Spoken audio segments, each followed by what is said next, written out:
So ito yung ating nakuha. Ayan.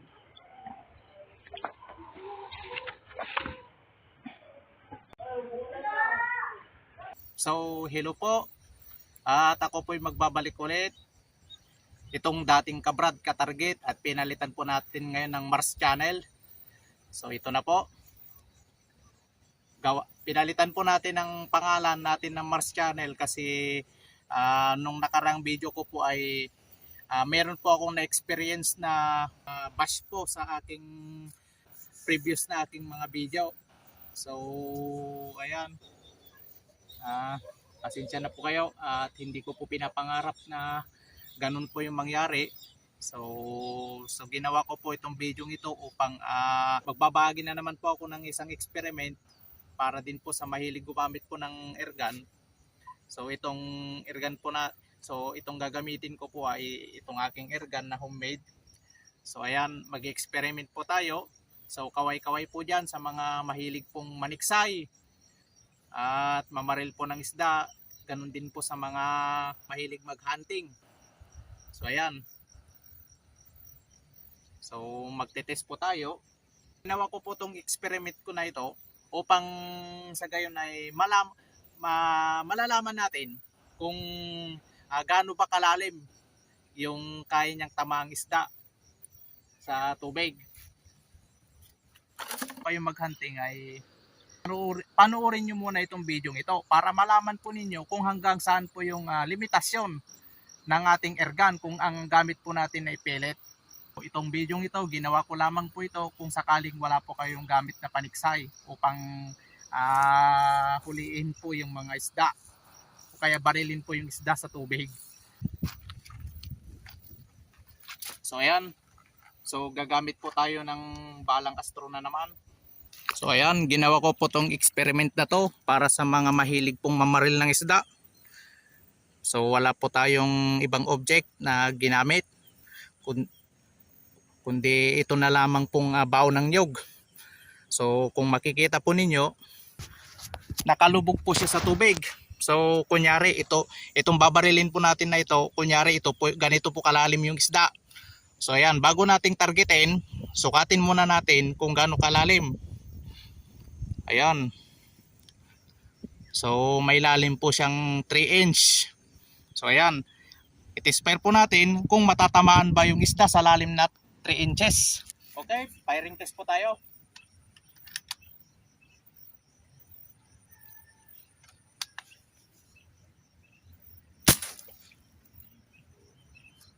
So ayan, tignan natin.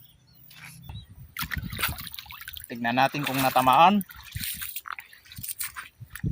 So ayan.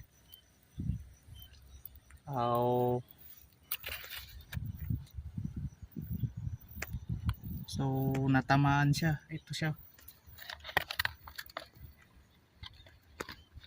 Pero parang tumagos pa yung bala. Okay. Ayun, tumagos yung bala. So ayan. So kung mamamaril po tayo ng isda at may lalim po na 3 inches. So ayan, sa 3 inches, goods na po yan kahit may layo po kayong 10 metro sa target. Pangalawang test naman po tayo. So ito namang estero, nilagay po natin sa kahoy. Ayan. So mas malalim na po ito. At ngayon bago natin barilin ay sukatin muna natin kung gaano kalalim. So ayan. So may lalim po ito na 7 inches. Ayan. Bali pag nakita nyo po yung ganito kalalim na tilapia at nais nyo pang barilin ng airgun. So testing, tignan po natin kung kaya bang tamaan yung tilapia o kaya isda sa ganito po kalalim.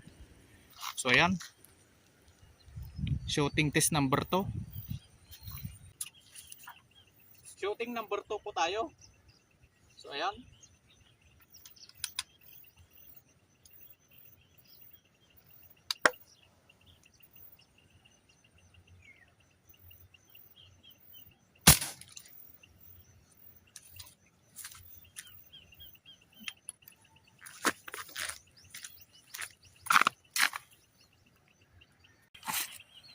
So yan, tignan po natin.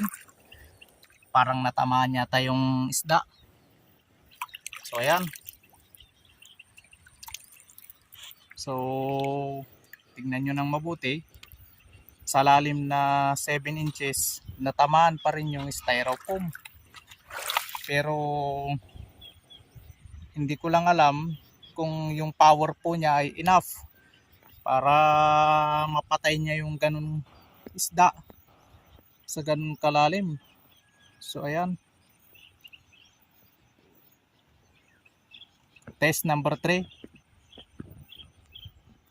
Dito sa test number 3 po natin, ayan.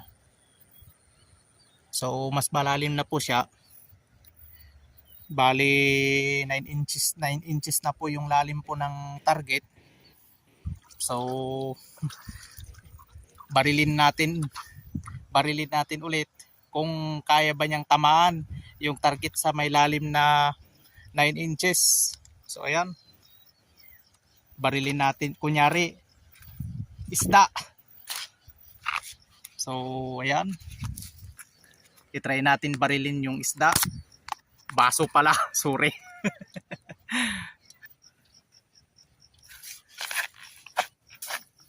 So ayan.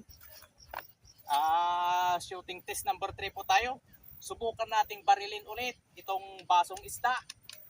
Ayan. Isda na mukhang baso. Kung kaya bang tamaan sa may lalim na 9 inches.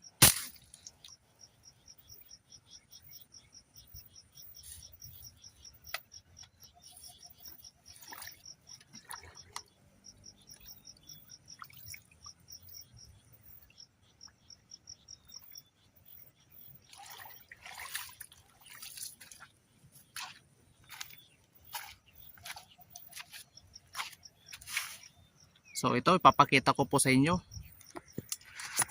yung natamaan ng ating airgun. So natamaan pa rin siya kahit may lalim na po siyang 9 inches. So ayan, so ito po yung bala. Bali tahit po niya itong kahoy. So kung makikita po ninyo, yung power po niya sa ilalim ay enough pa rin para mamatay ang isda. So okay na pong gamitin ng airgun kahit ito ay may lalim na 1 to 9 inches.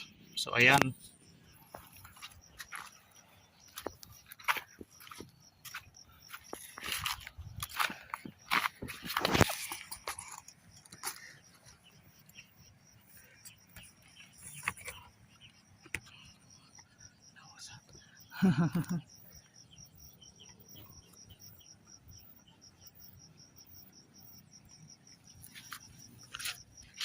So ayan. So yun na po yung pinakita ko pong resulta ng ating pag-test ng ating target. So ginawa po nating experiment ang mga object na yun upang malaman natin kung gaano ba kalalim yung isda na kayang tamaan pa rin ng airgun. So ayon din po sa obserbasyon ko, kapag medyo lumalalim na po yung tubig, medyo bumibigwas na po o kaya tumatabingin na po yung bala. So sa lalim na 9 inches, malakas pa rin siya, enough po yung kanyang power. So kahit ano pang airgun ang gamitin ninyo, kung may lalim na 9 inches ay enough pa rin yung power upang sa gayon ay mamatay o matamaan pa rin yung isda kung gagamitin yung airgun sa pambaril ng isda. So yun lamang po, at ginawa ko po itong video ito para sa mga walang gamit diyan na paniksay.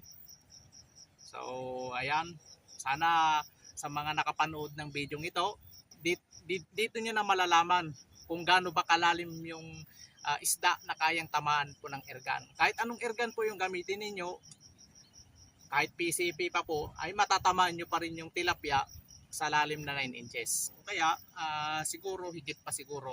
So ayan, salamat po at sana sa kunting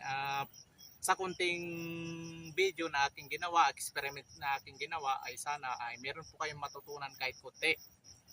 Upang malaman po natin, upang malaman ko naman kung gaano man ito kalalim. So pag nakita natin ng tilapia at may lalim po na 3 inches, 1 to 2 inches, good na good po yun upang barilin gamit po ang ating air gun. So yun lamang po. At i-like nyo po ulit ang aking channel, mag-subscribe. So salamat, God bless po sa inyo.